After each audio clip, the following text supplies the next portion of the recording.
Okay, mga bay, diyan na ang mga balita sa Visayas ug sa Mindanao. Niabot na sa Cebu ang atong bag-ong arsobispo nga gipili o gi-appoint mismo ni Pope Leo XIV sa Vatican City. Mobalita lato live si Dale Israel.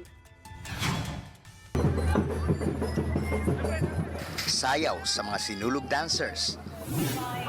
Ug nagkalain-lain ng mga pasalubong sama sa gitara, dried mangoes, buwad o tuyo, ug chicharon. Mao kini ang nisugat sa pag-abot ni Archbishop Designate Abit Uy sa Cebu kagahapon. Gihangop usab siya sa iyang pulihanan nga si Cebu Archbishop Jose Palma sa iyang pag-abot. Misunod dayon na ang motorcade nga milibot sa ubang parte sa syudad, padulong sa Archdiocesan Shrine of San Pedro Calungsod ug sa palasyo sa Arsobispo. Ilado ang buholanong Arsobispo nga tigpanalipod sa kinaiyahan ug duol sa mga kabus.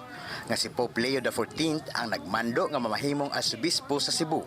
Murag maulo ko nga bang nato kanindot bitaw ang ilang welcome nako no. Ako anjud ko murag di ko kasabot sa gibati but siguro God given that kind of thing will inspire me more to give myself to the Cebuanos ha. Ugma na paghimuon ang iyang formal nga paglingkod isip ikalimang arsobispo sa Cebu. Apil sa musaksi sa makasaysayanon nga okasyon ang mga kardinal nga sila Luis Antonio Tagle ug Pablo David, uban sa gatusan ka mga pare ug reliyoso.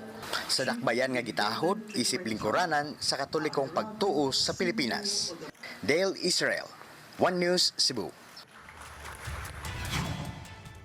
Sa ubang balita, unsa bagyod ang tinuod kaha nga kondisyon ni former President Rodrigo Duterte sa Facebook post sa page no statement sa Facebook page nga Alvin and Tourism mao ni ang gisulti sa iyang legal counsel nga si Attorney Nicholas Kaufman.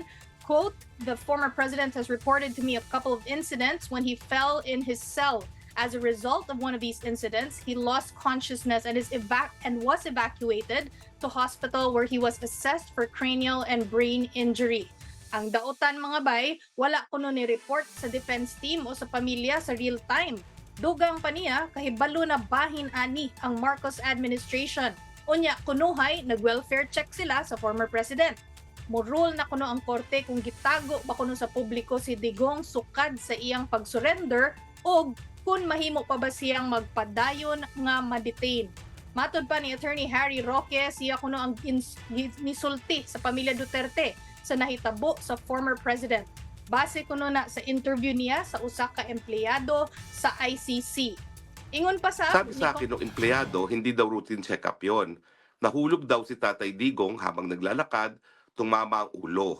At dinala nga sa hospital para masigurado na walang na danyo sa kanyang katawan. No? Ang request naman po ng tao, ipagbigay alam ko raw sa pamilya dahil hindi niya alam kung sinabi sa pamilya itong pangyayari ito kay Tatay Digong. No?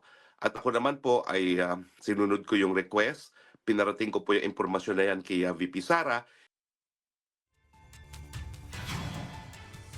Ingon pasab ni Congressman Paulo Duterte nakadawat siya og impormasyon nga si former Senator Antonio Trillanes di ay ang gikuha sa Marcos admin nga mo welfare check kang Digong. Dili kuno siya angay mabalaka tungod kay magbaton o makakuha pud kuno siya og ingon ana nga selda. Si Senator Bongo nga naila nga suod nga kaalyado, grabing nabalaka sa nahimong revelasyon ni Vice President Sara Duterte kalabot ni Digong.